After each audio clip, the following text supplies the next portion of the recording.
Hello friends, how are you? I hope you all are well in your home. And first of all, I want to tell you, you are all welcome in our YouTube channel. हम लोग को पता है कि हम लोग circle पढ़ रहे हैं और सर्कल में भी बहुत सारे कंटेंट्स को हम लोग पिछले लेक्चर्स में डिस्कस किए हैं, और जब भी हम लोग कोई थ्योरी पढ़ते हैं तो उससे रिलेटेड प्रॉब्लम्स हम लोग करते ही करते हैं। ठीक है, मकसद क्या है ये आपको अच्छी तरह से पता है। लास्ट लेक्चर में मैंने कॉमन टेंजेंट से related, number of common tangents और कॉमन टेंजेंट के इक्वेशन से रिलेटेड एक वीडियो बनाया था जो कि आपने देखा होगा। तो उस वीडियो में मैंने ये बताया था कि कैसे हम लोग कॉमन टेंजेंट्स निकालते हैं, लेकिन कॉमन टेंजेंट्स का इक्वेशन निकालने से पहले सबसे पहला काम जो आपको करना रहता है वो होता है आइडेंटिफाई करना है या रिकॉग्नाइज करना है कि कितने कॉमन टेंजेंट हो गए।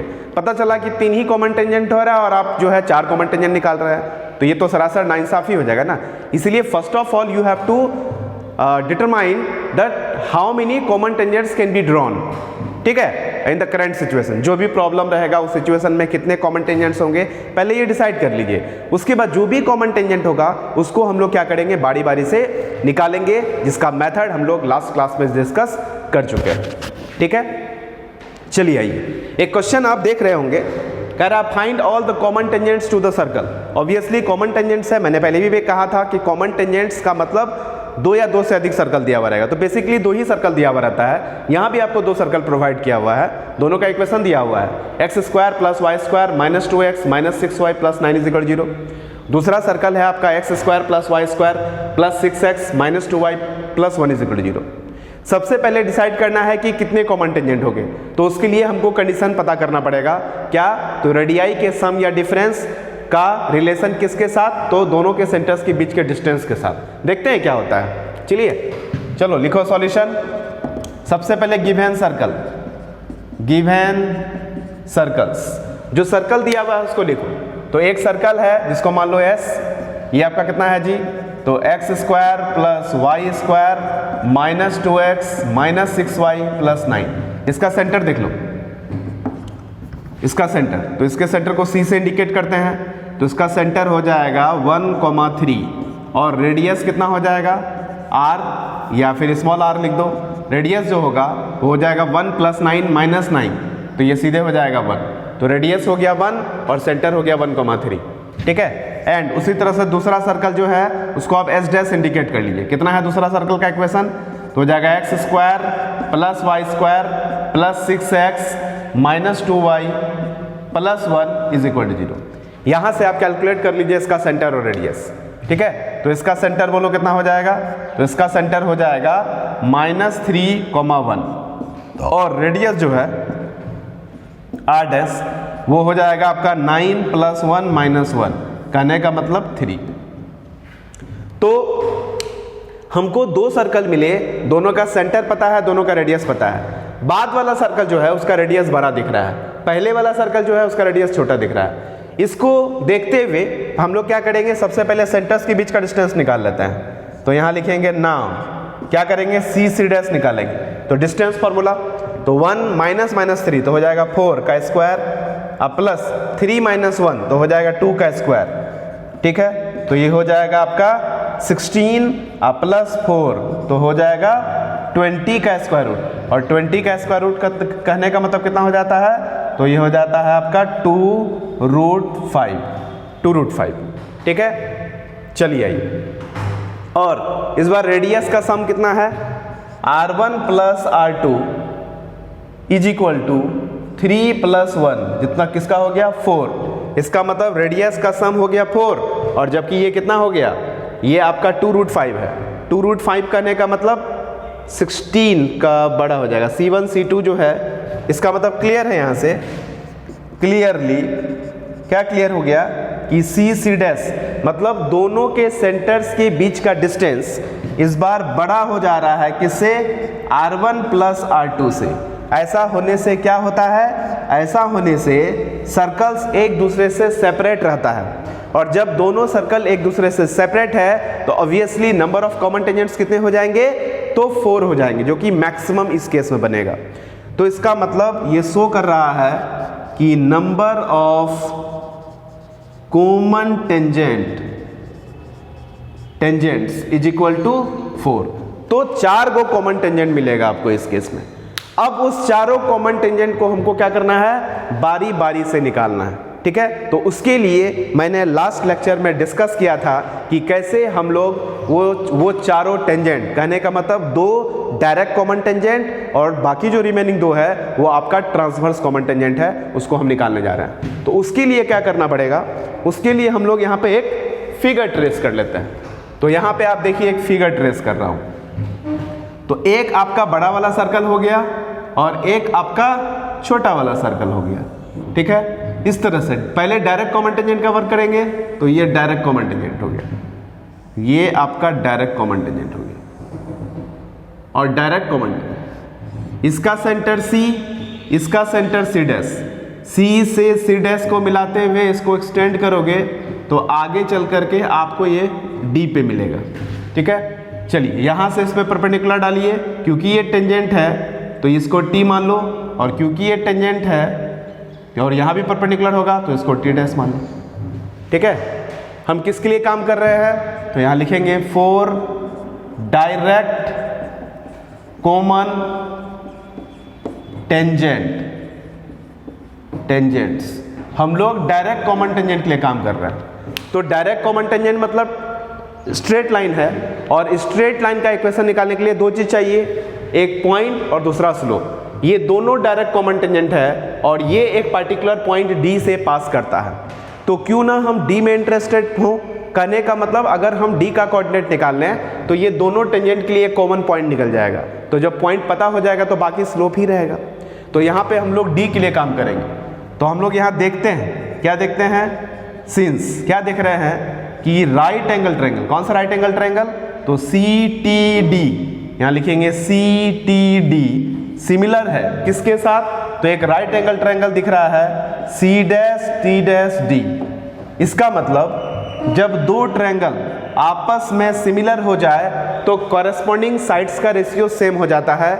ऐसा हम नहीं, ऐसा ज्योमेट्री कहता है, ठीक है। सिमिलर ट्रायंगल का ज्योमेट्री है कि अगर 2 ट्रायंगल सिमिलर हो जाता है तो कॉरेस्पॉन्डिंग साइड्स का रेशियो को हम इक्वल कर सकते हैं। तो इसका मतलब ये इंप्लाई करेगा, क्या इंप्लाई करेगा, तो CD divided by C'D is equal to CT, यहाँ हो जाएगा C'T', और CT जो है वो R है और C'T' जो है वो R' है। R हम लोग ऑलरेडी फाइंड आउट कर चुके हैं।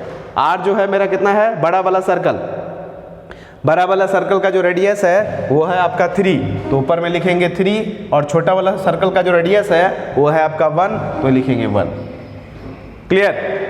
चलिए आइए, बड़ा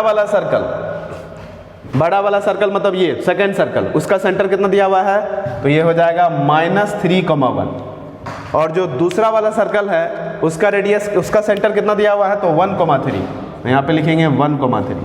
क्लियर। चलिए आइए, अब हम क्या करेंगे, चलो यहाँ से एक चीज क्लियर हो जा रहा है, यहाँ से एक चीज क्या क्लियर हो रहा है कि ये जो D है, ये जो पॉइंट D आपको दिख रहा है, ये पॉइंट D C1 C2 नहीं बल्कि C' की मिलाने वाले लाइन सेगमेंट को D जो है एक्सटर्नली डिवाइड कर रहा है। ये शो कर रहा है कि D जो है डिवाइड कर रहा है, D डिवाइड्स द लाइन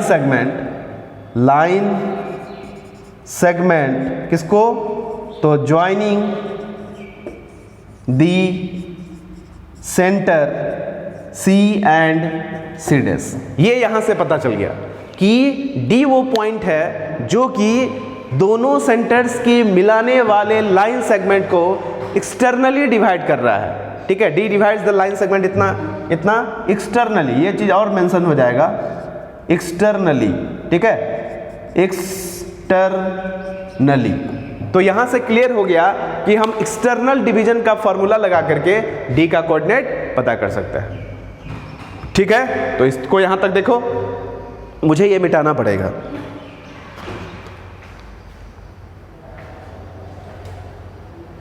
ये आप देख सकते हैं थोड़ा सा राइट हैंड साइड में।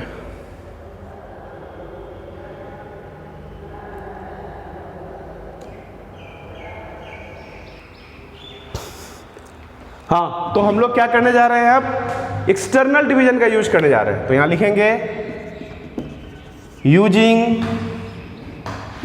External division. अब हम एक्सटर्नल डिवीजन का यूज करने जा रहे हैं। तो बोलो एक्सटर्नल डिवीजन का क्या होता है, रेशियो पता है 3:1, तो इधर उधर की बात है, ठीक है। तो आप चाहें तो यहाँ से भी इस तरह से यहाँ एक लाइन खींच सकते हैं, ये लाइन खींच देंगे तो यहाँ हो जाएगा आपका C जिसका कोऑर्डिनेट है -3,1 और ये है C' जिसका कोऑर्डिनेट है 1,3 और इसी को आगे बढ़ाने पर आपको एक पॉइंट मिला था जिसका कोऑर्डिनेट निकालना है। रेशियो कितना होगा, तो 3:1, 3 हो गया बड़ा वाला के लिए और 1 हो गया छोटा वाला के लिए। तो बड़ा वाला पॉइंट मतलब दूर वाला पॉइंट, बड़ा वाला रेशियो, नज़दीक वाला पॉइंट, इधर उधर की बात है। और ये 1 का जो होगा इसके साथ कनेक्ट हो जाएगा, ये ना होता है। चलिए आइए, तो बोलो कितना हो जाएगा, देयरफॉर जो D का कोऑर्डिनेट है वो आपका निकल जाएगा। तो ये हो जाएगा 3 × 1, पहले x कोऑर्डिनेट, तो 3 × 1 एक्सटर्नल डिवीजन इसलिए -3 × 1। उसके बाद क्या होता है mx2 -nx1, 1 × -3, तो 1 × -3 डिवाइडेड बाई 3 - 1, 3 - 1। फिर y कोऑर्डिनेट लिखो 3 × 3, 3 × 3 माइनस 1 × 1, तो 1 × 1 डिवाइडेड बाई कितना होगा 3 - 1। तो ये आपका D का कोऑर्डिनेट निकल गया। तो यहाँ से हो जाएगा 3 + 3 तो हो जाएगा 6 डिवाइडेड बाई 2 और यहाँ पे 9 - 1 तो हो जाएगा 8 डिवाइडेड बाई 2। तो अल्टीमेटली कितना हो गया 3/4, 3,4। तो ये जो D का कोऑर्डिनेट निकल गया वो आया आपका 3,4। बताइए, जब किसी टेंजेंट का एक पॉइंट पता हो जाता है तो हम लोग क्या करते हैं, उसका स्लोप मान लेते हैं m। अब मेरा काम है लेट स्लोप ऑफ DCT मतलब direct common tangent is equal to m मान लिए। तो स्लोप भी पता है, पॉइंट भी पता है, तो हम आराम से इक्वेशन लिख सकते हैं। तो देयरफॉर इक्वेशन ऑफ DCT कितना हो जाएगा, तो y - y1 कितना है, तो 4 इज इक्वल टू स्लोप, तो स्लोप हो गया m और x - x1 तो x1 हो गया 3। इसको आप जनरल फॉर्म में लिख लो। तो यहाँ से हो जाएगा 3x - y + 4 - 3m is equal to 0 और ये हो गया आपका एक नंबर। अब हम लोग क्या करेंगे, क्योंकि ये टेंजेंट है तो सेंटर से लेंथ ऑफ परपेंडिकुलर टेंजेंट पर रेडियस के बराबर। तो आपके पास दो जगह ऑप्शन है, आप बड़े वाले सर्किल पर भी ज्योमेट्री अप्लाई कर सकते हो, आप छोटे वाले सर्किल पर भी ज्योमेट्री अप्लाई कर सकते हो। तो you have 2 options, whenever you want to solve you can take it. Okay, चलिए इधर मैं नहीं मिटाऊंगा, इधर मैं मिटाने जा रहा हूं क्योंकि मेरे को स्पेस चाहिए। जब तक स्पेस रहेगा नहीं मैं कहां बनाऊंगा, ठीक है। तो मैं इसको मिटा देता हूं।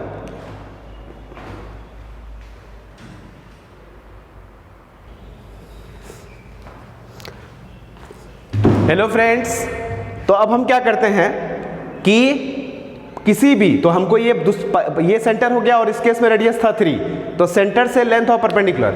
इसके बाद यहां क्या करेंगे, नाउ अप्लाई ज्योमेट्री। अब हम ज्योमेट्री लगा देते हैं। तो ज्योमेट्री क्या था, तो CT is equal to R और R मतलब हो गया 3। सेंटर तो ये था C, तो इससे इस लाइन पर लेंथ ऑफ परपेंडिकुलर का फॉर्मूला, तो बोलो कितना हो जाएगा, x के जगह में -3 और y के जगह में 1, तो ये हो जाएगा 3 × -3, y के जगह में 1 और प्लस 4 - 3m का मॉड डिवाइडेड बाई x का कोफिशिएंट कितना है 3, तो 3 का स्क्वायर प्लस y का कोफिशिएंट 1 -1, तो -1 का स्क्वायर 1 का square root is equal to radius कितना है 3, तो ये हो जाएगा -9 - 1 -10 अब +4 तो -6, तो यहाँ हो जाएगा आपका -6 - 3m इज इक्वल टू ये हो जाएगा आपका 3 और ये हो जाएगा आपका √10। ठीक है, यहाँ से 3 कॉमन लेके कैंसिल कर सकते हो। तो जैसे ही 3 कॉमन लेके कैंसिल करेंगे तो हो जाएगा 6 - 3 कॉमन लेंगे तो हो जाएगा 2 माइनस या 2 + m। ठीक है, माइनस कॉमन लेंगे तो यहाँ से हो जाएगा 3 कैंसिल, ये हो जाएगा √10। ठीक है, आई होप कि रूट 10 ही है ये जो है आपका।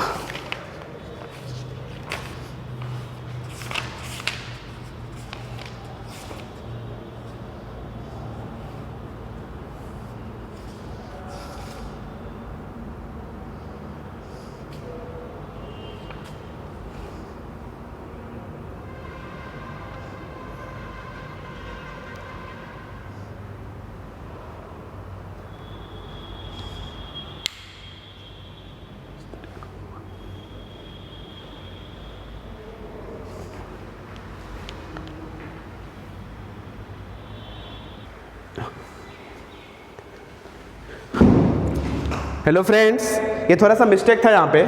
एक्चुअली यहाँ पे mx होगा, मैंने इसको अनफॉर्चुनेटली 3x लिख दिया था। तो जो x का कोफिशिएंट है वो आपका m है, ठीक है। चलिए अब वर्कआउट करते हैं। तो यहाँ से सेंटर से लेंथ ऑफ परपेंडिकुलर रेडियस के बराबर हो जाएगा। सेंटर कितना है, -3,1। तो यहाँ करो कितना हो जाएगा, तो हो जाएगा -3m -1 + 4 -3m का मॉड डिवाइडेड बाई x का कोफिशिएंट कितना है m, तो हो जाएगा m का स्क्वायर प्लस y का कोफिशिएंट -1 का स्क्वायरिंग करेंगे तो हो जाएगा 1 का स्क्वायर रूट, और रेडियस कितना के बराबर हो जाएगा 3। तो अल्टीमेटली यहाँ कितना हो जाएगा, तो यहाँ हो जाएगा आपका 3 - 6m। यहाँ देख सकते हैं 4 - 1 हो गया 3, और -3m हो गया आपका 6m का मॉड इज इक्वल टू ये thrice of square root of m² + 1। 3 कॉमन लेके कैंसिल आउट कर दीजिए, तो यहाँ से हो जाएगा 1 - 2m का मॉड इज इक्वल टू ये हो जाएगा m² + 1। अब क्या करते हैं, दोनों तरफ स्क्वायरिंग बोथ साइड कर देते हैं, SBS स्क्वायरिंग बोथ साइड, ठीक है। SBS का क्या मतलब होता है, squaring both side, short form में हम लोग लिख सकते हैं। चलिए जैसे ही स्क्वायरिंग करेंगे तो आपको क्या दिखाई पड़ेगा, तो ये हो जाएगा 1 + 4m का square -4m is equal to m² + 1। ये 1 और 1 क्या हो गया, कैंसिल आउट। चलिए ये m² इधर लेके आ जाइए, तो हो जाएगा 3m का square -4m is equal to 0। तो यहाँ से m का 2 वैल्यू दिख रहा है, एक m इज इक्वल टू 0 हो जाएगा और एक m इज इक्वल टू 4/3 हो जाएगा। 2 वैल्यू इसलिए आया क्योंकि आपके पास 2 ट्रांसफर्स, 2 जो है डायरेक्ट कॉमन टेंजेंट है। चलिए अब हम वो जो डायरेक्ट कॉमन टेंजेंट है इक्वेशन 1 उसको हम लोग लिख सकते हैं। तो फाइनली हम लोग क्या करने जा रहे हैं, आंसर लिखने जा रहे हैं, ठीक है। यहाँ तक आपको समझ में आ गया होगा, एक बार देख लीजिए।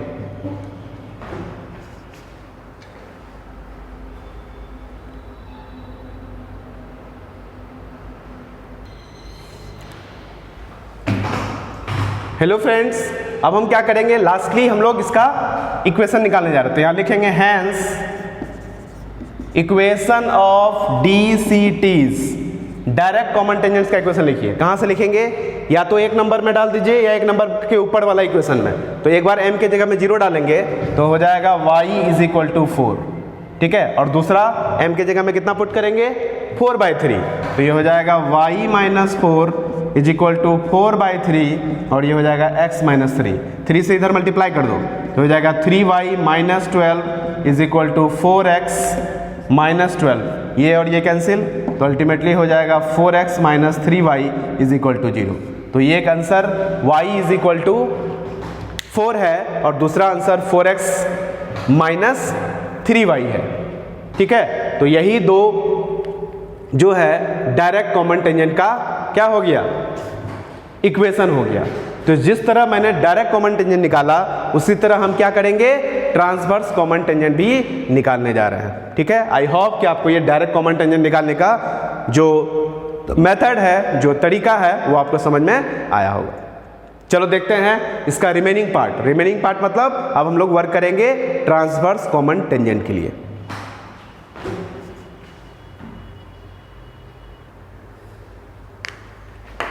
हेलो फ्रेंड्स, अब हम लोग काम करेंगे ट्रांसवर्स कॉमन टेंजेंट के लिए।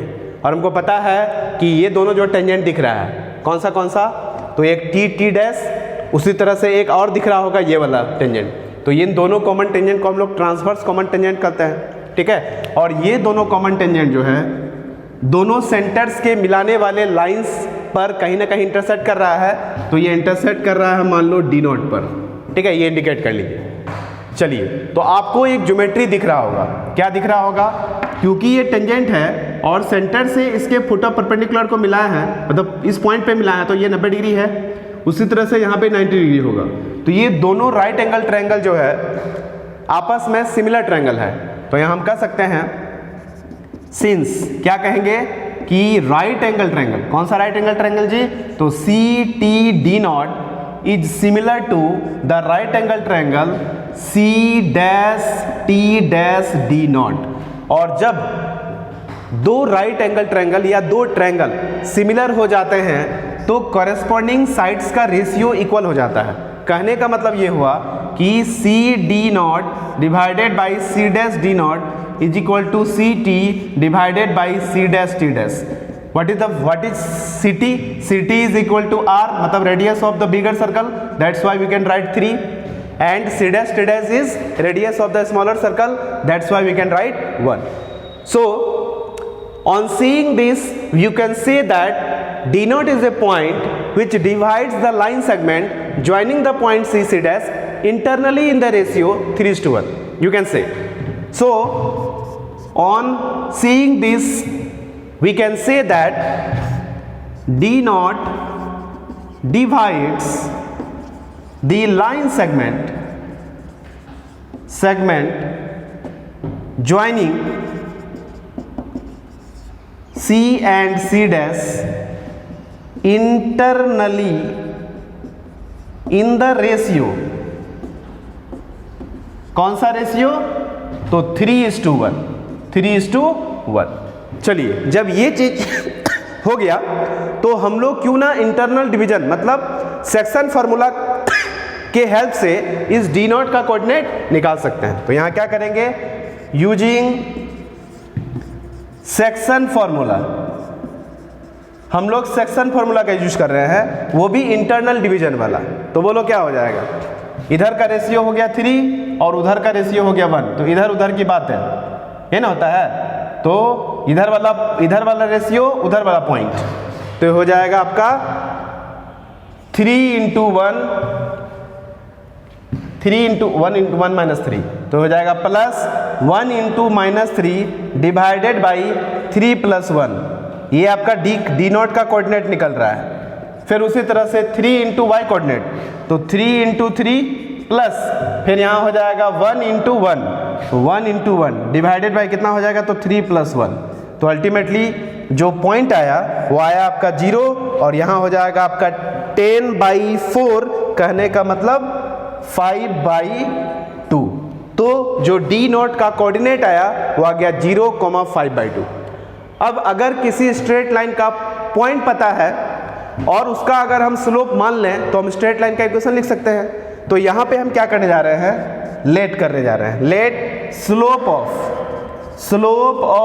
TCT indicates transverse common tangent. हमको पता नहीं है स्लोप क्या होगा, इसलिए हम लोग मान लिए, कितना माने, तो m मान लिए। जब स्ट्रेट लाइन का स्लोप और पॉइंट पता रहता है तो हम लोग उसका इक्वेशन इजी वे में लिख सकते हैं। तो देयरफॉर हम लिख सकते हैं इक्वेशन ऑफ TCT कितना हो जाएगा जी, तो यहाँ लिखेंगे y - y1 मतलब 5/2 और ये हो जाएगा इक्वल टू m x - 0। तो अल्टीमेटली जो इक्वेशन हो गया वो हो गया mx - y plus 5/2 is equal to 0। तो ये है आपका क्या, ये है आपका ट्रांसवर्स कॉमन टेंजेंट। लेकिन इसमें m जो है अभी आपका अननोन पैरामीटर है जिसको हमको फाइंड आउट करना है। m is a single unknown parameter, that's why we have a relation, we want a single relation to find the value of m.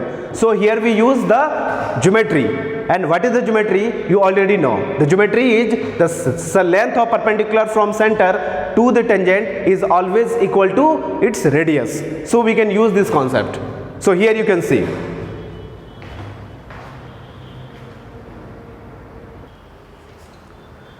तो करते क्या है हम लोग, -3,1 से इस पे परपेंडिकुलर डालते हैं, ठीक है। तो यहां लिखेंगे नाउ अप्लाई ज्योमेट्री।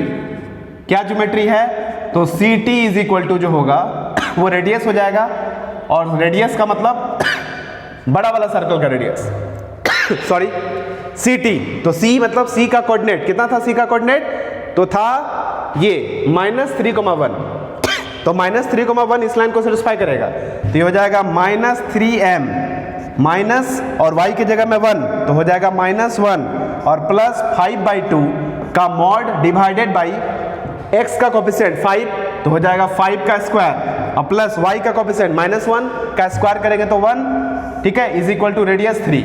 तो यहाँ अल्टीमेटली कितना हो जाएगा, तो ये हो जाएगा आपका -3m और plus 3/2 is equal to 3 square root के में क्रॉस मल्टीप्लिकेशन कर दिए यहाँ से 3 कॉमन लेके कैंसिल आउट कर दो, ये आप कर सकते हैं, तो ये हो जाएगा -m प्लस हाफ का मॉड इज इक्वल टू ये हो जाएगा m स्क्वायर प्लस 1। अब क्या करेंगे, SBS मतलब स्क्वायरिंग बोथ साइड, तो ये कितना हो जाएगा, ये हो जाएगा m square minus m plus 1/4 is equal to m square plus 1। यहाँ से m स्क्वायर कैंसिल आउट हो गया, तो m का जो वैल्यू होगा वो आपका हो जाएगा -3/4, ठीक है, m इधर आ गया तो 1 माइनस -3/4।